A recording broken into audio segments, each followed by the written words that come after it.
Praise the Lord. கர்த்தருக்கு ஸ்தோத்திரம். தேவனுக்கு மகிமை. தேவனுடைய பிள்ளைகள், தேவனுடைய வார்த்தை வெளிப்படும் நேரத்தில் தேவனுடைய வார்த்தையிலிருந்து நம்ம அநேக காரியங்கள் கற்றுக்கொள்ள போகிறோம். ஒவ்வொரு நாளும் தேவனுடைய பிள்ளைகளாக இருக்கிற நாம் தேவனை சார்ந்த ஒரு வாழ்க்கை வாழ்வதற்கு நம்ம கற்றுக்கொள்வோம். இன்றைக்கி அநேகர் பாருங்க, அதை விட தேவனை சார்ந்து கொள்வதை விட உலகத்தை சார்ந்து கொண்டு வாழ்வதை கற்றுக்கொள்கிறார். காலையில் துணி மொபைல் பார்க்கறது, டிவி காரியங்கள், மற்ற காரியங்களுக்கு ஒரு முக்கியத்துவம் கொடுங்க. காலையில் வேதத்துக்கு ஒரு முக்கியத்துவம் கொடுக்க நீங்கள் கற்றுக்கொள்ளுங்கள். வேத வாக்கியங்களை அறிந்து கொள்ள பிரயாசப்படுங்க. வேதத்தை நீங்கள் எவ்வளோ அறிந்து கொள்றீங்களோ அவ்வளவும் உங்கள் வாழ்க்கை ஆசீர்வாதம். என் ஜனங்கள் அறிவில்லாமல் சங்காரமாகிறார்கள். அறிவு இல்லாமல் போகிறதுனால பாவத்தில் விழுந்து போயிடும். பாவத்தின் சம்பளம் மரணம். இன்றைக்கி நிறைய பேருடைய வாழ்க்கை இன்றைக்கு பாவத்தை நோக்கி கடந்து போகிறதுக்குன்னா தேவனை பற்றிய ஒரு அறிவு இன்றைக்கு இல்லாமல் போகிறது. எந்த காரியத்திலும் தேவன் இதை தான் செய்ய சொல்கிறார், இப்படி தான் நடக்க சொல்லுகிறார் என்பதை நாம் அறிந்து கொள்ள முடியாமல் ஒரு சிலருக்கு வசனங்களை சொல்லுவது போல இந்த வசனம் நல்லா இருக்குது ஏன்னாங்க. ஏன்னா இவ்வளோ நாள் கேட்டது கிடையாது, இவ்வளோ நாள் பார்த்து இந்த அதிகாரம் படிச்சிருக்கேன்றாங்க. ஏன்னா அவங்களுக்கு அதை பற்றின பிள்ளை தெரிந்து கொள்வதில்லை. வேதத்தில் உள்ள காரியங்கள் எல்லாவற்றையும் அறிந்து கொள்ள வேண்டும். இன்றைக்கு நிறைய மக்கள் நிறைய காரியங்களில் தேவனோடு கூட இருக்கிறாங்க, தேவனோடு கூட பழகிறான்ட்டு சொல்கிறாங்க. ஆனால் நிறைய பேர் உலகத்திலேயே தான் வாழ்ந்து கொண்டிருக்கிறாங்க. உலகம் போன போக்கிலே வாழ்ந்து கொண்டிருக்காங்க. உலகத்திலும் உலகத்துள்ளிலும் அன்பு கூறாதீர்கள். அப்போ அன்பு கூறக்கூடாதுன்னு சொல்கிறது. அப்படி அன்பு கூர்ந்தா அவன் இடத்துல பிதாவினுடைய அன்பு இல்லைன்றார். பிதாவுடைய அன்பு கட்டான கூட பரவாயில்லைங்க, உலகத்தின் அன்பு எனக்கு வேணுன்றாங்க. உலகத்தில் உண்டானவைகளை இன்றைக்கு அநேகர் நேசித்துக் கொண்டிருக்கார்கள். உலகத்தின் உண்டானவைகளோடு ஒரு பிரியம் வைத்துக் கொண்டு உலகத்தோடு ஐக்கியம் வைத்துக் கொண்டு வாழ்வதே எங்களுடைய வேலையை எடுத்துனாங்க.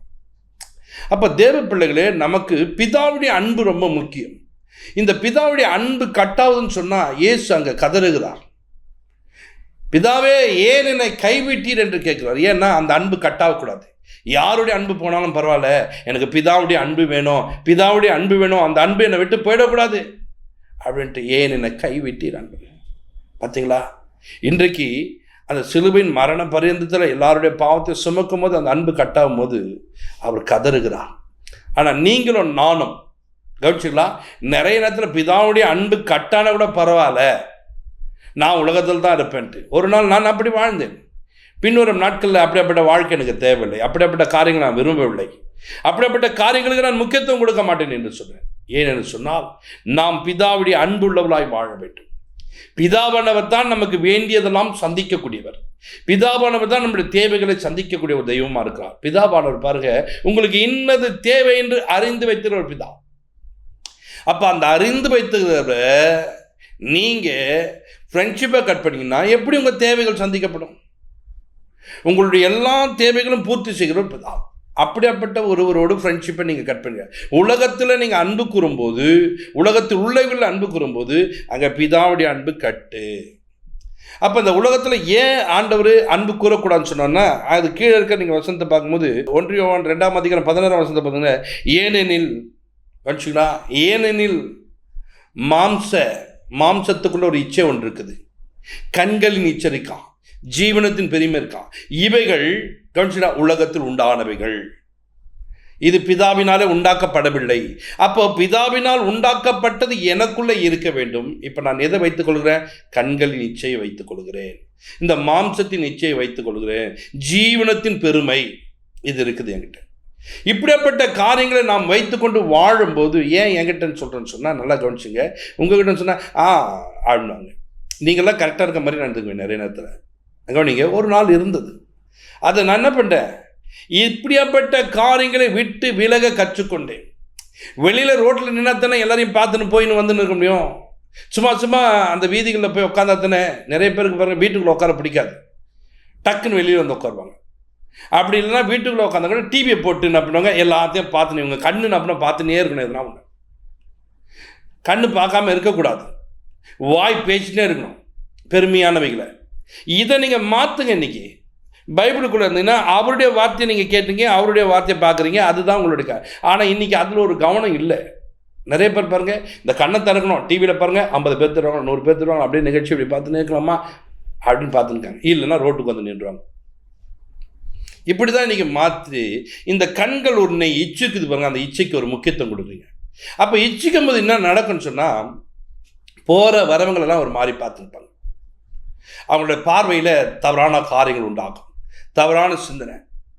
அப்போ இப்படியாப்பட்ட காரியங்களை நீங்கள் என்ன பண்ணோம், மாற்றிக்கொள்ள வேண்டும்.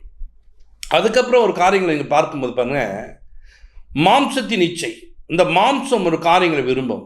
மாம்சம் விரும்புறதுக்கு ஒன்றுத்துக்கு என்ன பண்ணுங்க, தடை சொல்வது இல்லை. அது என்ன விரும்பினாலும் அதுக்கு கொடுக்கறதுக்கு முயற்சி பண்ணுகிறது, அதுக்காக ஒரு முக்கியத்துவம் கொடுக்குது. இன்றைக்கு அப்படியாப்பட்ட காரியங்களை நீங்கள் விட்டு விலக கற்றுக்கொள்ள வேண்டும். அப்படியாப்பட்ட காரியங்களோடு நீங்கள் என்ன பண்ணுங்க, இணைந்து கொள்ளக்கூடாது. அந்த காரியங்கள் உங்களுக்குள்ளே இருக்குமானால் உங்கள் வாழ்க்கையில் ஒரு குறைவை நீங்கள் சந்திக்க வேண்டும். இப்படியாப்பட்ட காரியங்களை இன்றைக்கு விட்டு விலகுங்க. கர்த்தர் உங்களோடு கூட இருக்கிறார். இப்படிப்பட்ட மாம்சத்தின் நிச்சயம் நீங்கள் விட வேண்டும். மாம்சம் எதை விரும்புது? இந்த மாம்சம் என்ன பண்ண தெரியுமா? இதை போடலாம், இதை உடுத்தலாம், இந்த மாதிரி ட்ரெஸ் போடலாம், அப்படி பண்ணணும். இவைகள் பிதாவினால் உண்டானவைகள் அல்ல. கவனிங்க, இவைகள் பிதாவினால் உண்டானவைகள் அல்ல. அப்போ இது யாரால உண்டாச்சு, யார் இதை உண்டு பண்ணினார் என்பதை அறிந்து கொள்ள வேண்டும். நிறைய நேரங்களில் பாருங்கள், நிறைய விஷயங்களை ஆதியாகமம் 3:6 நீங்கள் வாசிக்கும் போது பார்த்தீங்கன்னா, அப்பொழுது சிறியானவள் அந்த விருட்சத்தின் புசித்தாளாம். அது நல்லது, பார்வைக்கு நல்லதாக காணப்பட்டுச்சான். அது நல்லது மாத்திரம் காணப்படல, பார்வைக்கு இன்பமும் புத்தியை தெளிவிக்கிறதுமா இருக்கலாம். இந்த கண் ஒரு காரியங்களை செய்த உடனேயும் மாம்சத்துக்கான காரியங்கள் பாருங்க. இப்போ நாங்கள் நிர்வாணிகளாக இருக்கிறோம். மகிமையின் ஆடை அவர்களுக்கு மறைந்து போயிடுச்சு. மகிமையான தேவனை ஆராய்த்து கொண்டு அவரோடு கூட தாங்க அந்த உறவை விட்டு அவங்க போயிட்டாங்க. இன்றைக்கு தேவனுடைய பிள்ளைகளை இந்த கண்களுக்கு ஒரு முக்கியத்துவம் கொடுத்து, இந்த கண்கள் இச்சைக்கு ஒரு முக்கியத்துவம் கொடுக்கும்போது அந்த இச்சை ஒவ்வொன்றையும் விரும்பும். அதனால தான் தேவையில்லாத நேரங்களில் ரோட்லலாம் நிற்காதீங்க. வெளியில் போய் நின்று கொண்டு பேசி கொண்டு இருக்காதீங்க. வாசலில் உட்காரணும்னு சொல்லி ஒரு கூட்டம் உட்காந்துருக்கும், அந்த மாதிரி கூட்டமாக உட்காராதீங்க. கவனிச்சிங்களா? டிவி எத்தனை மணி நேரம் பார்த்துருக்கணும்னு சொல்லி டிவியை பார்த்துன்னு உட்காந்துக்காதீங்க. அதை பார்க்க அது இச்சை விரும்பி கொண்டே இருக்கும். டிவி ஆஃப் பண்ணால் போர் அடிச்சுவிடும். கரண்ட்டுலாம் உங்களால் இருக்க முடியாது. இப்படியாப்பட்ட ஒரு காரியங்களை ஒரு சிலர் பாருங்க, வீட்டான எல்லாம் சுற்றி பார்த்துட்டு இருப்பாங்க. கண்ணு என்ன பண்ணி எல்லாம் பார்த்து, இப்போ நம்ம டூர் போகலாம். டூர் போய் என்ன பண்ண, கண்ணு எல்லாத்தையும் பார்க்கண, கண்ணி எதெல்லாம் விரும்புதோ அதெல்லாம் இச்சுக்கத்தலாம். அப்படி ஒருத்தங்க தான் என்ன பண்ணுறாங்க, இந்த சிறியானவள் என்ன பண்ணுறா, அது கண்களுக்கு, இந்த கண்கள் என்ன பண்ண ஒரு காரியங்களை இச்சிக்கும் போது அதை விரும்புகிறான். அது பார்வைக்கு இன்பமாய் காணப்பட்டுச்சான். அது புசிக்கும் போது புத்தியை தெளிவிக்கத்தான் இருக்குன்னு சொல்லிட்டு அதை புசிக்கும் போது பிதாவுடைய அன்பு கட்டாகிறது. பிதாவுடைய உறவு இல்லாமல் போகுது. பிதாவுடைய உறவு இல்லாமல் இவருடைய வாழ்க்கை மாறி போகுது. இன்றைக்கு தேவனுடைய பிள்ளைகளை, உங்கள் வாழ்க்கையில் இந்த பிதாவுடைய உறவை நீங்கள் கட் பண்ணி கொள்ளாதீங்க. பிதாவுடைய உறவு நமக்கு ரொம்ப முக்கியம். இந்த பிதாவுடைய உறவை இவர்கள் இழந்து விட்டார்கள். பகலின் குளிர்ச்சியான வேலையில் என்ன பண்ணுற, கர்த்தர் இவரோடு கூட உறவாட வந்தார். இந்த உறவாட வந்தவர் பாருங்க, அந்த நேரத்தில் அங்கே இல்லை. யாரும் இல்லை தெரியுங்களா? அந்த இடத்துல கவனிச்சுங்களா, இவர்கள் ஒளிந்து கொண்டார்கள். ஆதாமே எங்கே இருக்கிற அப்படின்னு போது அவங்க ஒளிந்து கொண்டார்கள். அவர்கள் பாருங்க, நாங்கள் இன்னைக்கு அந்த கனியை புசித்ததுனால இவங்க மட்டும் புசிக்கல, கணவனுக்கும் கொடுத்தாங்க. 2 பேரும் பாவம் செய்தார். இந்த கண்களின் இச்சை பிதாவுடைய உறவை கட் பண்ணிச்சு. இன்னைக்கு தோட்டத்தை விட்டு வெளியே தோற்றப்பட்டார்கள். காரணம், அவர்கள் கண்கள் இச்சித்தது. இன்றைக்கு அப்படியாப்பட்ட காரியங்களை தேவன் வேண்டாம் என்கிறார். கவனிங்க, நம்ம அப்படியாப்பட்ட காரியங்களை விரும்பும் போது தேவனுடைய உறவை விட்டு நாம் போயிடும். இங்கே ஒரு வசனத்தை வாசிக்கிறோம். யோசுவா 7:21 பாருங்க. கொள்ளையிலே நேர்த்தியான பாபிலோன் சால்வை ஒன்று எடுத்தான். கொள்ளையில நேர்த்தியானது பார்த்த கொள்ளையிட போனான் பாருங்க, அந்த நேர்த்தியான ஒரு சால்வை தூக்கிட்டான். அடுத்தது பாருங்க, 200 வெள்ளியும் 50 சேக்கல் நிறையுள்ள பொண்ணையும் எடுத்துக்கொண்டு நம்ம கண்டான். கண்டதை அவன் வீட்டுக்குள்ளே கொண்டு போயிட்டு பாலத்துக்குள்ள அவன் பூமிக்குள்ள புதைத்து வைத்தான். இவன் கண்களினாலே ஒரு இச்சித்த ஒரு காரியங்கள், அது நேர்த்தியாக இருக்குது, சால்வை நல்லா இருக்குது, இந்த வெள்ளி நல்லா இருக்குது, இந்த பொண்ணு நல்லா இருக்குது, எடுத்தவன் தான் உள்ள வச்சுட்டான். வச்சது நிமித்தமாய் அந்த இடத்துல கர்த்தர் அவர்கிட்ட விலகி போகிறார். இவர்கள் யுத்தத்துக்கு போறாங்க, தோல்வியை சந்திக்கிறாங்க. காரணம் என்ன? யோசுவா உட்காந்து அழுகுறார். என்னப்பா இப்படி நடக்குதப்பா, என் ஜனங்கள் 36 பேர் முதுக காமிச்சிட்டாங்க, என்னாச்சு இப்படி நடந்து ஓடி வராங்களே. உட்காந்து அழும்போது அப்பதான் ஒருவன் இச்சித்தது நிமித்தமாய், ஒருவனுடைய கண்கள் ஒரு காரியங்களை விரும்பி நிமித்தமாய் மொத்த பேரும், நல்லா கவனிங்க, நான் தானே அப்படி பார்க்குறேன், நீ பார்க்கறதுனால உன் குடும்பமே நாசியா போகுது. நான் தானே அந்த பொண்ணை அப்படி பார்த்துருக்கேன், நான் தானே அந்த பையனை பார்த்துருக்கேன், பாரு உன் குடும்பத்தை நாசி பண்ண போகிற, உன் குடும்பம் ஒன்றும் போகுது. அப்போ என்ன பண்ணணும்? ஒரு பிள்ளைங்க தேவை இல்லாத சொன்னால் விட்டு விலகு, பார்க்காத. இவன் இப்போ கொண்டு வந்த சால்வையை பாருங்க, வெள்ளியை பாருங்க, பொண்ணை பாருங்க, இவனால் அனுபவிக்க முடிஞ்சுதான். இவன் கொண்டு வந்தது நிமித்தமாக இவன் பிரச்சனையை சந்திக்கிறான். யார் என்று கேட்கும்போது இவனை காமிச்சு கொடுத்தாரு ஆண்டவர். அப்போ உடனே பாருங்க, இவனை கொண்டு போய் நிறுத்தி இவன் குடும்பத்தாரே அப்படின்னா கல்லறிந்து கொள்கிறார்கள். இப்போ இவன் கொண்டு வந்ததுனால பிதாவுடைய அன்பு மொத்த இஸ்ரவேலர்கள் அன்பில்லாதவர்களாய் மாறுறார்கள், யுத்தத்தில் தோல்வியை சந்திக்கிறார்கள். காரணம், நீ இச்சித்தால் உன் குடும்பம், உன் சொந்த பந்தங்கள் எல்லாம் பாருங்க அப்படி மாறுது. இன்னைக்கு தேவ பிள்ளைகளை உங்கள் கண்களிலே காணப்படுற இச்சைக்கு ஒரு முக்கியத்துவம் கொடுக்காதீங்க.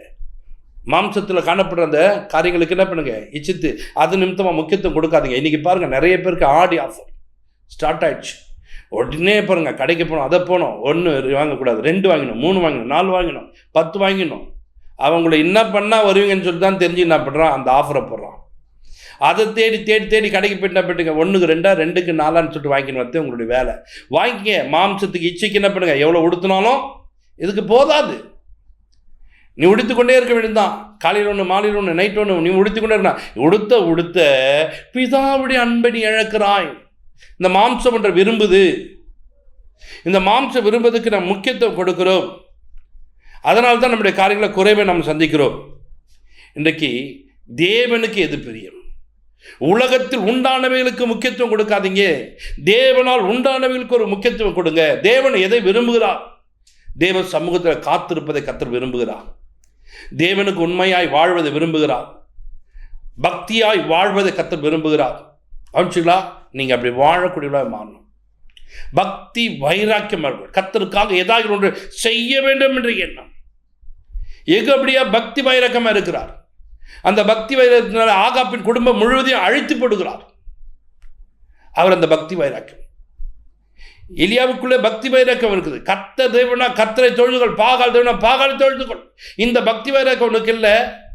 உன் கண்ணு விரும்புகிற இடத்துக்கெல்லாம் ஒரு சுற்றிட்டு வரணும்னு நினைக்கிற, உன் மாம்சம் விரும்பத்தெல்லாம் நீ உடுத்திக்கொள்ளணும்னு நினைக்கிற, சாப்பிடணும்னு நினைக்கிற.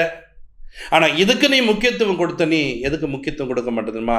பிதாவானவர் விரும்பக்கூடிய காரியங்களை, பிதாவானவர் எதை விரும்புகிறான், அதை நான் எப்படி செய்து முடிக்க போகிறேன், அதை செய்வதற்கு நான் என்ன செய்ய போகிறேன், அந்த ஆயத்தம் நமக்கு இருக்க வேண்டும். அப்படியாப்பட்ட காரியங்களை நாம் செய்யக்கூடியவர்களை இன்றைக்கு மாற்றிக்கொள்ள வேண்டும். உங்கள் தேவன் பெரியவர், அவர் பெரிய காரியங்களை செய்ய வல்லவராக இருக்கிறார். அப்படியே ஒவ்வொரு நாளும் என்ன பண்ணுங்க, தேவனை சார்ந்து தேவனுக்கு பிரியமாக வாழ கற்றுக்கொள்ள வேண்டும். இவன் அப்படி செய்ததுனால பாருங்க, மொத்த பேரையும் கொண்டு போனாங்க, கொண்டு போய் நிறுத்தி நம்ம கல்லஞ்சு கொண்டு போட்டாங்க. ஏன்னா உன் கண் இச்சதுனால அங்கேருந்து கொள்ளையிலேருந்து ஒன்று என்ன பண்ணுற, எடுத்து கொண்டு வந்த நிமித்தமாக நீ என்ன பண்ணுற, இப்படி குறைவுபட்டவனாய் மாறிவிட்டாய். நிறைவு வேண்டும். அல்லேலூயா, நீங்கள் நிறைக்கப்பட வேண்டும். சங்கீதத்தில் 78:18 பாருங்க சொல்கிறாரு, தங்கள் இச்சைக்கேற்ற போஜனங்களை கேட்டார்களாம். இச்சித்தாங்க, மாம்சம் விரும்புது ஒன்று, அதுக்கான ஒரு போஜனம் கொடுங்க. என்ன இந்த ஆகாரம், என்ன இந்த ஆகாரம், இந்த ஆகாரத்தை சாப்பிட்டு நான் என்ன செய்ய போகிறேன்?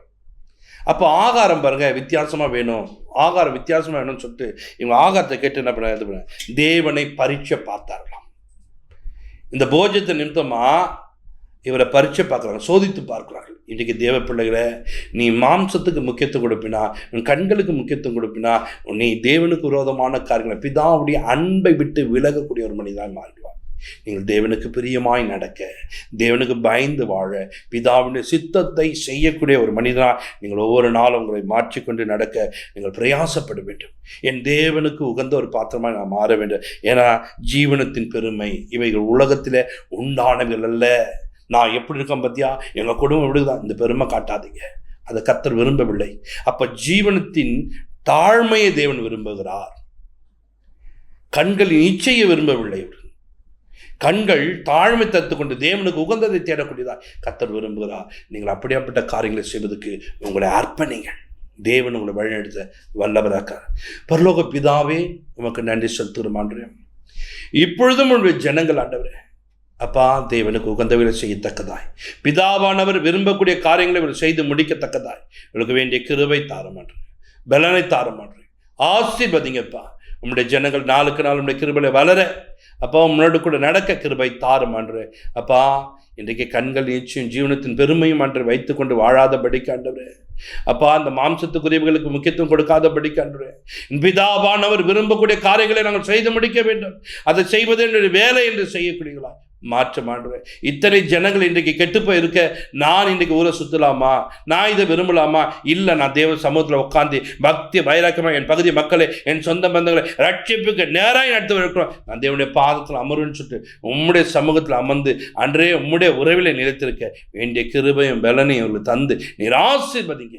எல்லாவற்றையும் பொறுப்பெடுத்துக் கொள்ளுங்க. இயேசு கிறிஸ்துவின் ஜெபங்களுக்கு நல்ல பிதாவே, ஆமென். God bless you.